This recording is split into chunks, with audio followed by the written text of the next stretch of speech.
पुढची महत्त्वाची बातमी, अजित पवार यांचा पिंपरी चिंचवडमधील गणेश मंडळांना भेटी देण्यासाठीचा नियोजित दौरा अचानक रद्द झालाय। 2 तास यंत्रणा वेठीला धरल्या गेल्या। दादांच्या स्वागतासाठी उत्सुक असलेल्या मंडळातील कार्यकर्ते आणि पदाधिकाऱ्यांचा देखील हिरमोड झाला। अजित पवार मुंबईकडे रवाना झाल्याची शहर अध्यक्ष योगेश बहल यांनी माहिती दिली आहे। पण अजितदादा येणार यामुळे मंडळातील कार्यकर्ते आणि पदाधिकाऱ्यांमध्ये देखील उत्साह होता आणि हा दौरा नियोजित असल्यामुळे अनेक जण दादांच्या भेटीसाठी तिथे आलेले होते। 2 तास यंत्रणा तिथे उभ्या होत्या। उपमुख्यमंत्री अजितदादा येणार यासाठी सगळं नियोजन तिथे लावण्यात आलं, पण ते मुंबईकडे रवाना झाले अशी प्रतिक्रिया शहराध्यक्ष योगेश बहल यांनी दिलेली आहे। पिंपरी चिंचवडमधील गणेश मंडळांना उपमुख्यमंत्री अजितदादा हे भेट देणार होते, पण अचानक ते मुंबईकडे निघून गेल्याने पदाधिकारी आणि मंडळातील सगळेच कार्यकर्ते यांचा हिरमोड झालाय। या संदर्भातील अधिकची माहिती जाणून घेऊयात आपले प्रतिनिधी गोविंद वाकडे यांच्याकडून। गोविंद, नियोजित दौरा असताना अचानक तो रद्द काय झाला, का माहिती?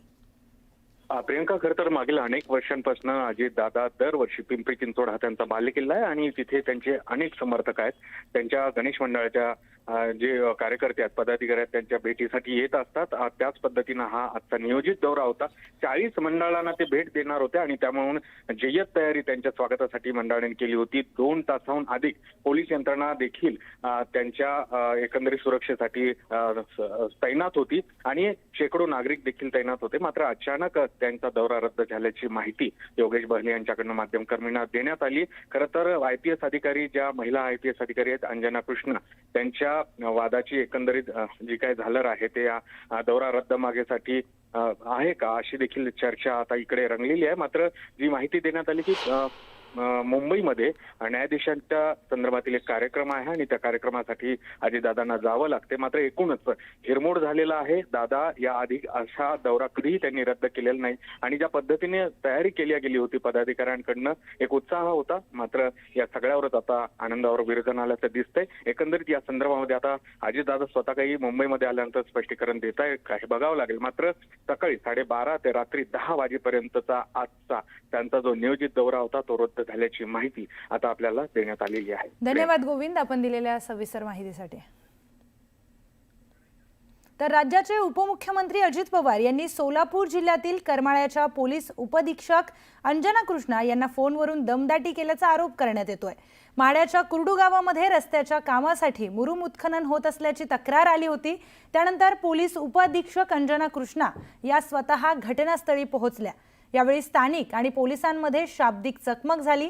हा वाद सुरू असतानाच राष्ट्रवादी काँग्रेसचे कार्यकर्ते बाबा जगताप यांनी थेट उपमुख्यमंत्री अजित पवारांनाच कॉल केलाय आणि बोलण्यासाठी फोन अंजना कृष्णा यांच्याकडे दिला। तर अंजना कृष्णा यांनी अजित पवारांना ओळखलं नाही, म्हणून रागावलेल्या अजित पवारांनी अंजना कृष्णा यांना खडे बोल सुनावलेत आणि हा व्हिडिओ समाज माध्यमांवर व्हायरल होतोय।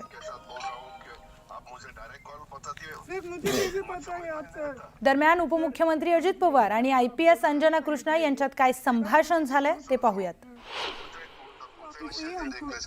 हाँ, तो हमको उनको मदद करने का ही काम है सर। आपके साथ बोल रहा हूँ, मैं आपको आदेश देता हूँ कि वो रुकवाओ और आप जाओ और तहसीलदार को बताओ कि अजित पवार जी का फोन आया था, डिप्टी चीफ मिनिस्टर ने मुझे कहा ये सब रुकवाने के लिए, क्योंकि अभी मुंबई में जरा मुंबई का माहौल एकदम खराब हुआ है, उसको अपने को प्राधान्य देना है।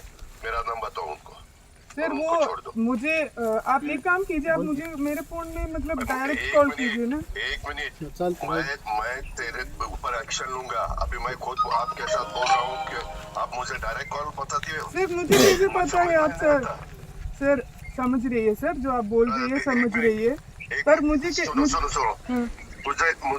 मुझे देखना है ना, मेरा नंबर दे दो या व्हाट्सएप कॉल करो। ठीक है सर, मैं यहाँ से बोल देता हूँ। ठीक है सर, मेरा चेहरा तो आपको समझ में आएगा ना। ठीक है सर। इतना आपको डेयरिंग हुआ है क्या? सर मेरे को कार्रवाई जो किया है मुझे कैसे पता है सर?